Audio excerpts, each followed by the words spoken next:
Bonjour à tous mes frères et sœurs.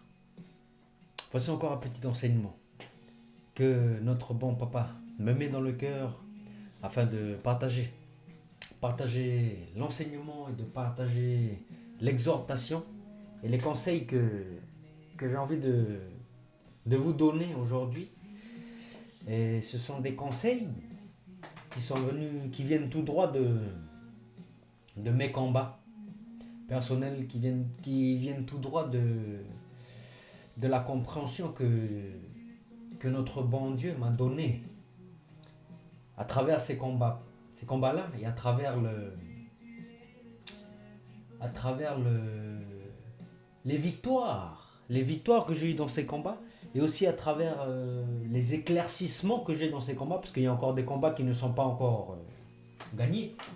Mais à travers toutes ces choses, je veux déjà vous nous exhorter à à la marche de sanctification, à la marche de sainteté, à la marche de renouvellement de l'intelligence et à la marche qui tend vers la stature de Yeshua HaMashiach, la stature de l'homme dans le sens fort du terme, c'est-à-dire la vraie stature qu'un homme, non pas l'homme, la femme, mais quand je dis homme, c'est l'être humain, qu'un être humain doit avoir, la stature solide de quelqu'un qui est bâti sur le roc.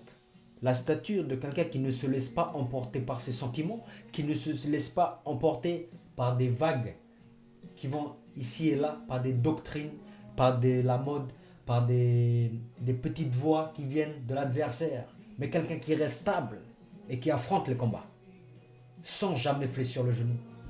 Voilà cette stature-là que l'on doit tous espérer et que l'on doit vouloir dans notre cœur. Mais comme je vous l'ai déjà expliqué, à travers mes différentes vidéos, différentes révélations que Dieu m'a données à travers dans mon cœur, dans des visions, dans des compréhensions, dans mes journées, des choses que je comprends, que le Seigneur me donne à comprendre. À travers toutes ces choses, je voudrais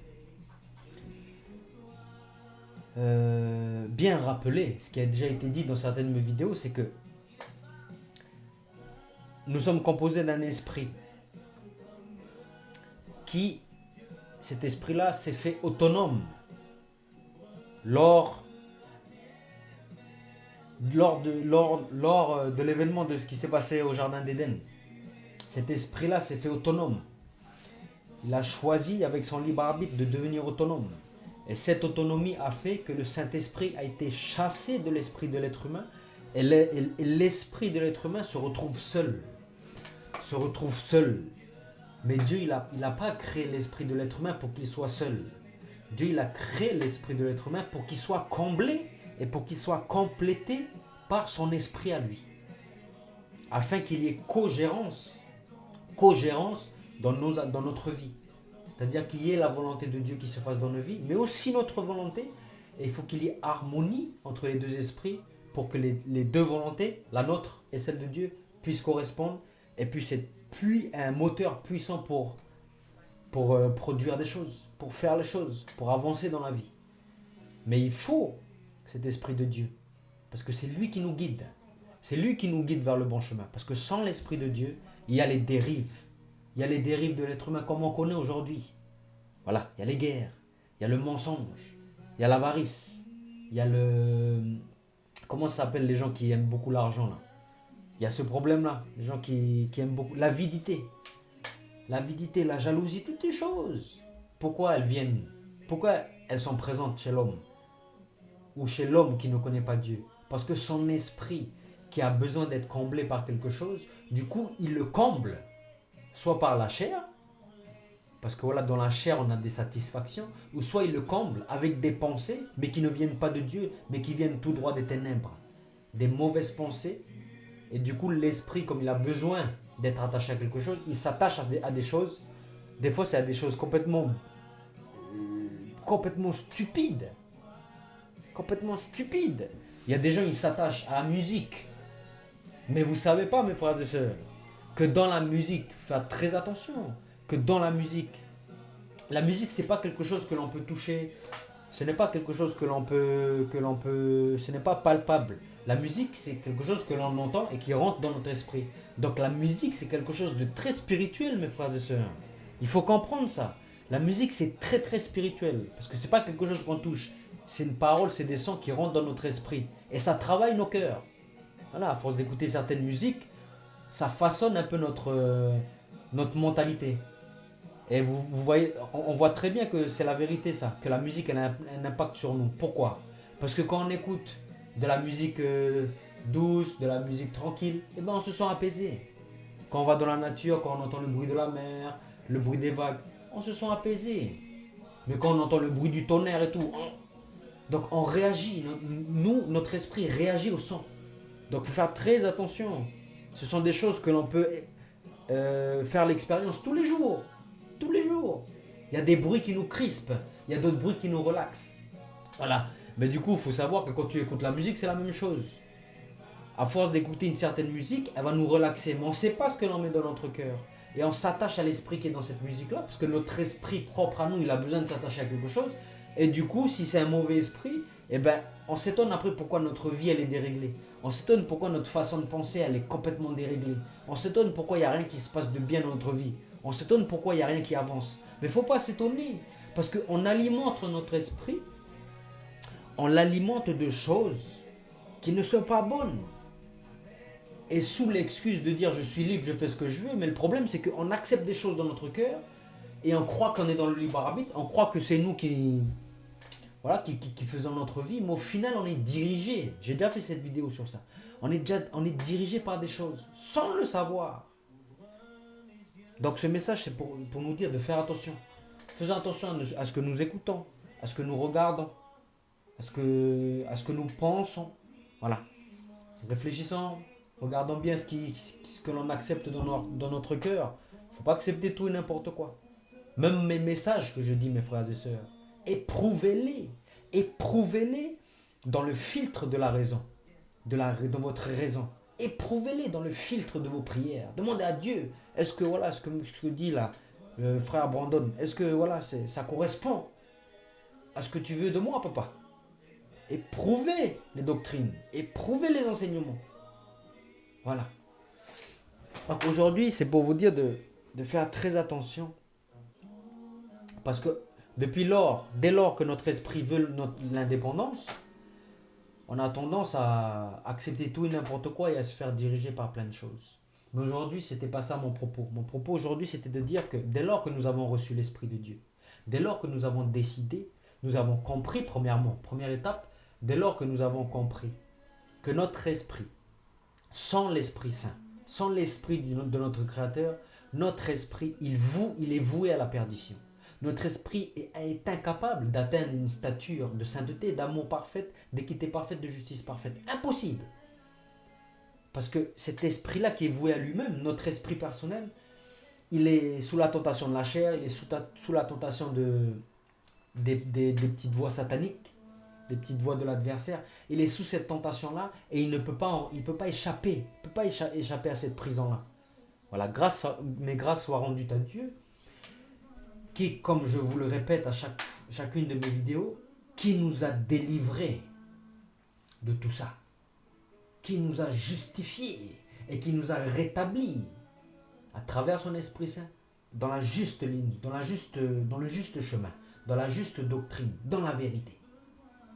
Voilà. Mais dès lors que l'on reçoit l'Esprit, il faut comprendre ça, que Dieu n'est pas un Dieu qui veut nous traîner comme des esclaves. Dieu, il nous donne quand même le libre arbitre. Comprenons bien. Même si on a reçu l'Esprit Saint, il faut bien comprendre ça. Il nous enlève pas le libre arbitre. Pas dès lors que tu reçois l'Esprit Saint, ça veut dire que ça y est, je suis un robot, c'est Dieu qui me guide. Non, l'Esprit, le libre arbitre est toujours là. Mais il faut bien comprendre que notre marche en Christ, notre marche de sanctification, notre marche pour devenir quelqu'un de meilleur dans ce monde, elle est semée d'embûches et elle part d'un point A pour arriver à un point B. Le point de départ pour arriver à un point d'arrivée.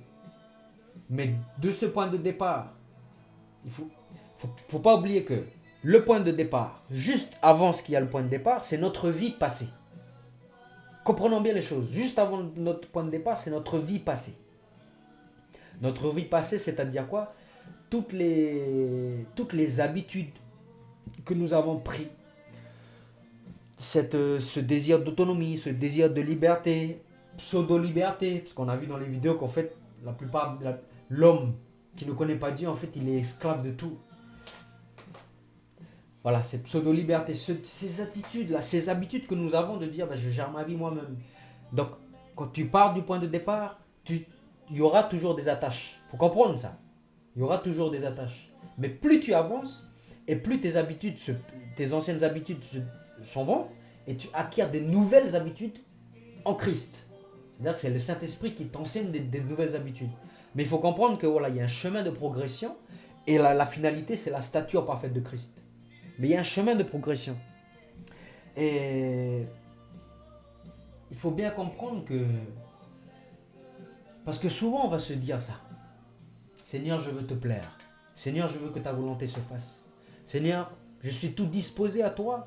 Aujourd'hui, par exemple, on se lève le matin. Aujourd'hui, je suis tout disposé à toi pour que ta volonté se fasse dans ma vie. Permets-moi d'être quelqu'un qui pardonne mon prochain. Permets-moi d'être quelqu'un qui fasse ta volonté, qui soit attentif à ta petite voix, etc., etc. Le matin, on dit tout ça. On dit Amen dans le nom de Jésus. Donc, on est convaincu que ça va se passer. On vit la journée.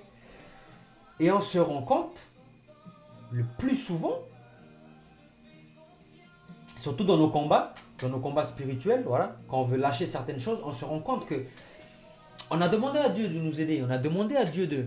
Mais on essaye des choses, et ça ne marche pas. Ça ne marche pas. Et on se dit, mais Seigneur Dieu, pourtant j'ai prié. Pourquoi j'ai toujours cette chose-là? Seigneur Dieu, mon papa, guide-moi. Je veux que tu me guides. Le lendemain, on refait la même prière. Et on essaye de combattre le combat spirituel. Et on rééchoue, on rééchoue, on rééchoue, on rééchoue, on rééchoue, on rééchoue. Ainsi de suite. Pour ceux qui sont dans ce cas-là, parce que moi j'ai été souvent dans ce cas-là, j'ai compris une chose. Dieu m'a révélé, notre bon papa m'a révélé une chose que je dois partager. Parce qu'aujourd'hui, voilà, c'est ce message d'exhortation. Et il m'a fait comprendre, il m'a dit, mon fils, tu me pries, c'est très bien. Tu as cette volonté de ne pas être autonome, tu as cette volonté que je puisse t'aider. Tu as cette volonté et c'est très bien mon fils parce que je t'ai créé comme ça. Ton esprit a besoin d'avoir un dirigeant pour que vous meniez une vie en cogérance. Ton esprit a besoin de ça. Tu me réclames ton aide, mon fils. Mais rends-toi compte que tu réclames mon aide, mais tu ne me laisses pas agir dans ta vie. Tu ne me laisses pas agir dans ta vie. Ah bon? Ah bon, Seigneur? Comment ça je ne te laisse pas agir? Pourtant je prie au nom de Jésus, pourtant. Il me dit, mais oui, tu ne me laisses pas agir. Pourquoi? Parce que tu as prié le matin. Après, dans la journée, tu veux combattre tes combats spirituels. Mais le problème, c'est que tu ne fais qu'à ta tête. C'est-à-dire que tu choisis toi-même les armes que tu vas combattre et tu combats toi-même. Sans me laisser t'aider. Et il m'a mis ça dans mon cœur. Il me dit, ah bon? Et je réfléchis. Et en réalité, c'est ça le problème. C'est que moi, j'ai ce problème et je pense que d'autres frères, et c'est pour ça que je fais cette vidéo, ont ce problème. D'autres sœurs ont ce problème. C'est qu'on prie Dieu pour qu'il nous aide, mais on ne le laisse pas agir. Parce qu'on réfléchit nous-mêmes au plan, on réfléchit nous-mêmes à comment on va abattre ce problème-là. Mais le problème, c'est que ce sont nos propres réflexions et on échoue à chaque fois. Parce que c'est de nos propres forces. Et notre bon papa m'a révélé que la clé,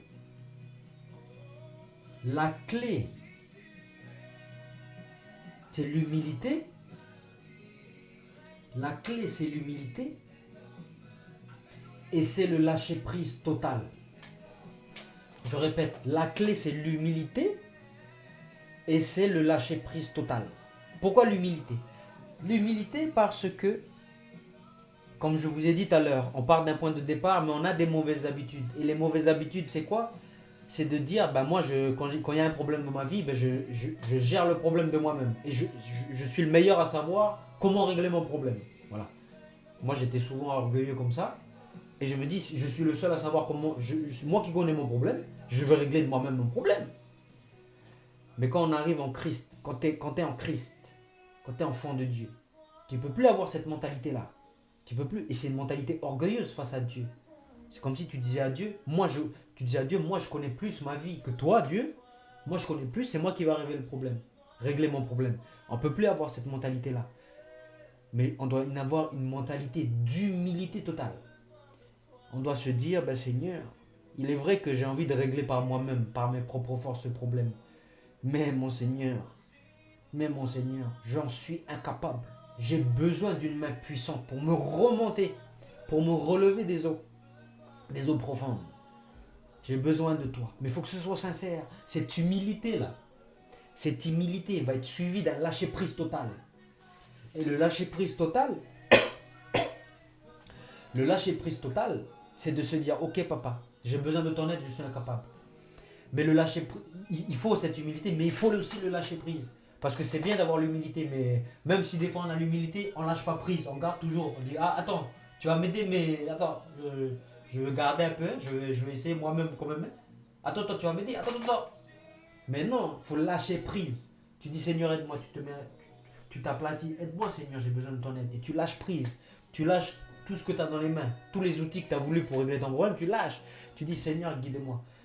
Et quand tu es dans ce lâcher prise total, mais ça devient beaucoup plus simple. Ça devient beaucoup plus simple. Et tu vois tout de suite, mon frère, ma soeur, tu vois tout de suite plus clair. Tout de suite plus clair dans tes problèmes. Voilà, c'est comme par magie. Mais c'est pas de la magie, c'est Dieu en fait. Tu laisses la possibilité à Dieu de t'éclaircir, de t'enseigner et de te montrer la voie à suivre pour régler tel ou tel problème. Parce que des fois, les voies de Dieu ne sont pas les voies de l'homme. Des fois, c'est une voie vraiment bizarre. La voie de Dieu, c'est très bizarre. Tu te dis, mais non, ça va pas marcher. Mais laisse faire. Laisse faire. Sois attentif à la petite voix. Laisse faire. Ne dis pas plutôt, attends, mais ça moi je pense que ça c'est mieux ça. Non. Ne soyons pas orgueilleux. Soyons humbles et lâchons prise totale. Le lâcher prise total. Voilà. Le lâcher prise. C'est très important, mes frères et sœurs. C'est très important. C'est très important, le lâcher prise et l'humilité. Parce que voilà, comme je vous ai dit, il y a cogérance entre l'Esprit Saint et notre propre esprit à nous. Mais il faut lui laisser la place. Une cogérance, mes frères et sœurs. Ce n'est pas une question de... Ce n'est pas une question de un qui est plus grand, l'autre qui est plus petit. C'est pas une question de... C'est pas une question, mes frères et sœurs, de niveau. C'est une question d'amour entre les deux esprits. Ben oui, mes frères et sœurs. Parce que s'il y a cogérance, pour qu'il y ait parfaite cogérance, parfaite harmonie entre les deux esprits, il faut qu'il y ait acceptation des deux côtés. Il faut que les deux côtés s'acceptent. Il faut que les deux côtés se laissent la place qu'il faut. Et vous savez que l'Esprit de Dieu, mes frères et sœurs, n'est pas un esprit d'encombrement. L'Esprit de Dieu n'est pas un esprit qui va encombrer, qui va se dominer à toi. Pas un esprit qui va prendre sa place et puis il va te dire c'est moi le chef, toi tu viens derrière moi. Non, c'est un esprit comme un vrai ami. Comme un vrai ami. Il n'est pas là pour te rabaisser, il n'est pas là pour te... Mais il est là pour te soutenir et t'emmener de l'avant. Comme un vrai ami qui est à côté de toi et qui n'est pas devant toi. Voilà l'esprit, c'est voilà la relation que Dieu veut avoir avec tous les êtres humains. Mais pour avoir cette relation, il faut qu'il y ait humilité des deux côtés. Et on va se dire, oui, mais comment Dieu il s'humilie? Ne nous trompons pas. Il y a 2000 ans, un homme est descendu du ciel. Il s'appelait Yeshua, Jésus. Dieu, il a quitté les cieux, il s'est incarné sur cette terre. C'est ça l'humilité de Dieu. Il s'est humilié. Il a quitté là où il était bien tranquille. Il est venu, il a pris la condition humaine. Et plus que ça, pour prouver son humilité parfaite, plus que ça. Il a vécu sur cette terre, il s'est fait insulter. Il était rejeté de sa patrie. Plus que ça, il a lavé les pieds de ses disciples. Lui qui était Dieu, il a lavé les pieds de ses disciples. Et plus que ça, il a décidé d'aller à la croix, de faire couler son sang. Mais quelle humilité! Quelle humilité! Donc ne vous inquiétez pas que l'humilité du côté de Dieu, il a déjà été faite depuis 2000 ans. Et il continue de le faire à chaque instant en renouvelant son sacrifice lorsqu'on mange le pain et qu'on boit le vin de la scène, de la Sainte Seine ou de l'Eucharistie. Alors c'est à nous maintenant. Les cartes sont de notre côté. Le tour est à nous. À nous de nous humilier. C'est à nous de nous humilier, de faire preuve de sagesse. Et si on n'a pas assez de sagesse, on lui demande. Il va nous donner en abondance la sagesse, l'intelligence, et la patience et la persévérance. Donc voilà cette exhortation, mes frères et sœurs. Ne combattons pas par nos propres forces. Et même si l'on croit, je vous dis mes frères et sœurs, moi je suis tombé dans ce piège-là. Même si l'on croit qu'on se dit, ben non, mais moi je combat pas par mes propres forces, moi. Moi je combats avec l'Esprit de Dieu. Voilà, moi c'est bon, je m'humilie. Faites attention à la fausse humilité. Faisons attention à la fausse humilité. Parce que des fois, on croit qu'on s'humilie. Mais comme j'ai fait tout à l'heure là, là où je m'humilie Dieu, mais on garde toujours. On dit, attends, mais prends pas ça là, prends pas. Ah, je m'humilie, aide-moi. Attends, touche pas, touche pas. Des fois, on se comporte beaucoup comme ça, mais on se rend pas compte. Ah, mes frères et sœurs, c'était ce petit enseignement pour nous exhorter à la pratique de l'humilité et à la pratique de l'humilité et du lâcher prise. C'est un peu comme comment on va dire ça. Allons-nous comparer la marche en Christ? Ah, j'ai envie de comparer avec le. Vous voyez par exemple quand on monte à cheval. Bon, moi je crois pas que je suis monté à cheval, mais j'ose imaginer quand tu montes à cheval. Au début, t'as peur un peu.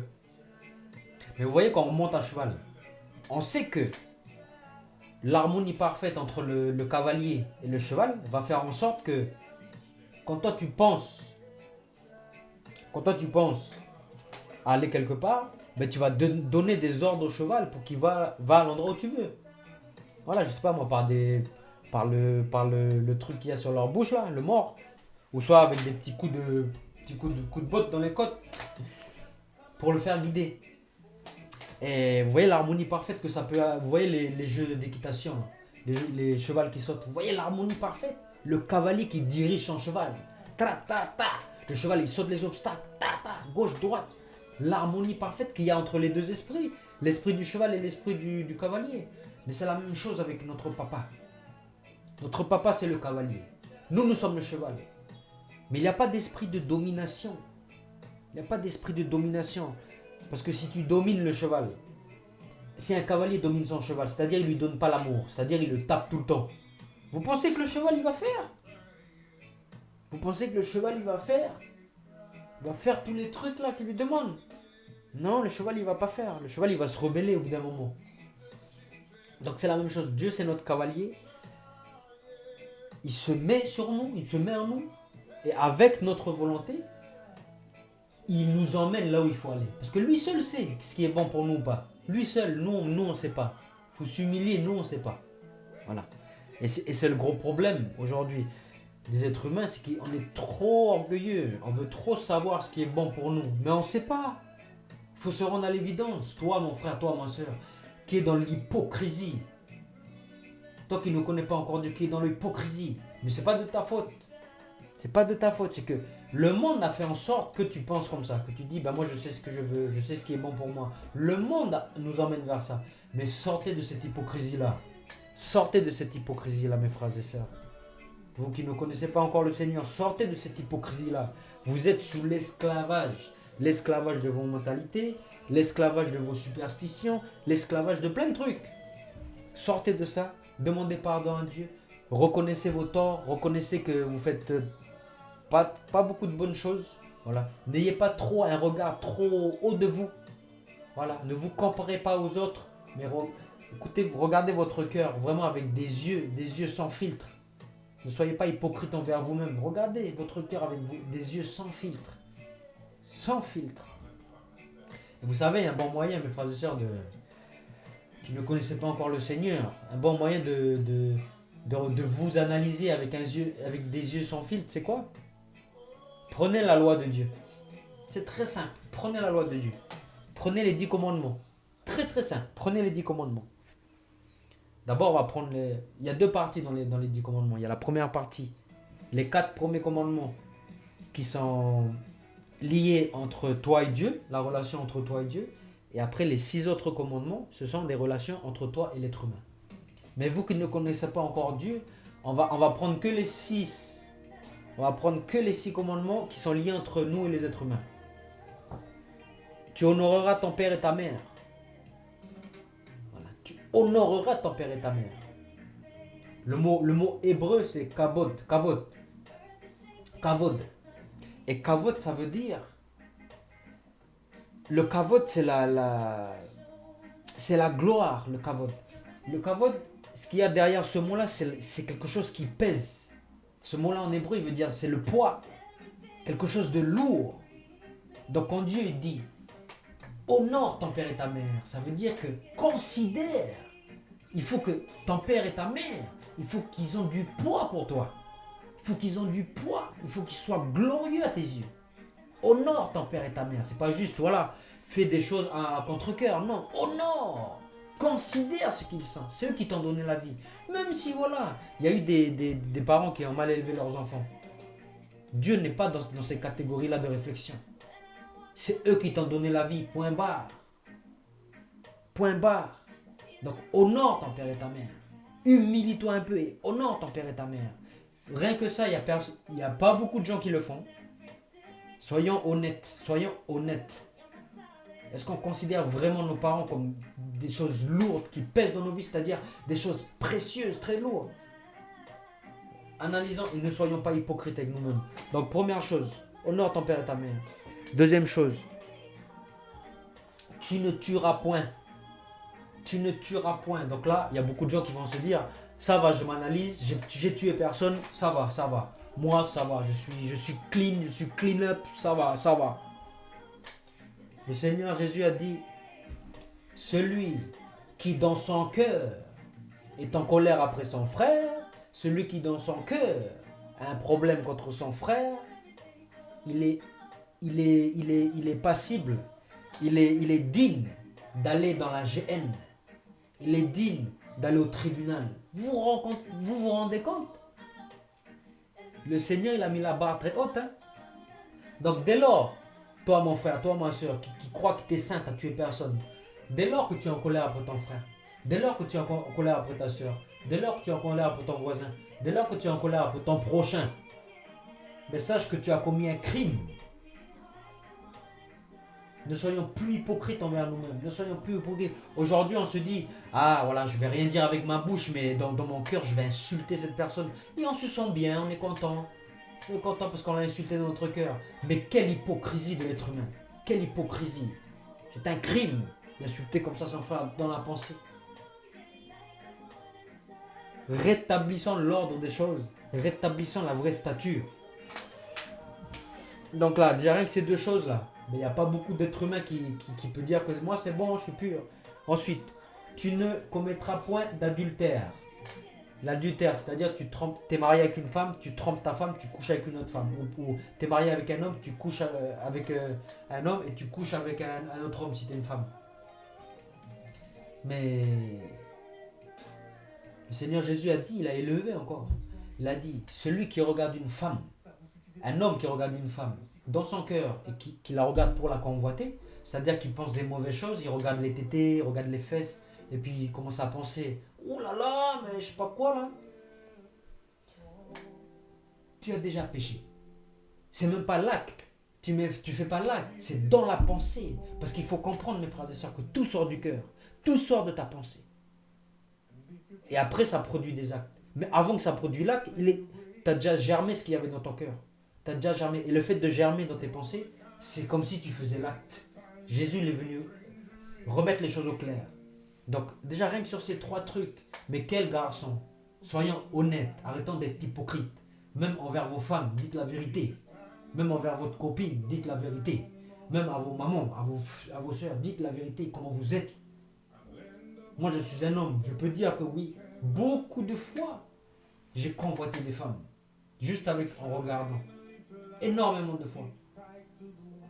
Énormément de fois. Donc voilà, il faut se regarder, il faut analyser son âme avec les lunettes sans filtre, des lunettes sans filtre. Et pour le faire, regardons les 10 commandements. Et en fait, en hébreu, c'est pas les 10 commandements, c'est les 10 paroles, les 10 conseils. Dieu ne nous commande pas, tu feras ça, non. Dieu nous donne des conseils et il nous dit, voilà, je vous donne les règles du jeu pour mener une vie agréable et bonne.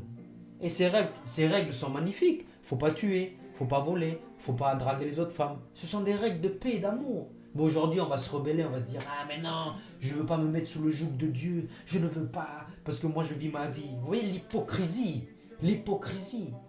Toi mon frère, ma soeur qui pense comme ça, tu es hypocrite. Mais tu ne le sais pas encore, mais tu es hypocrite.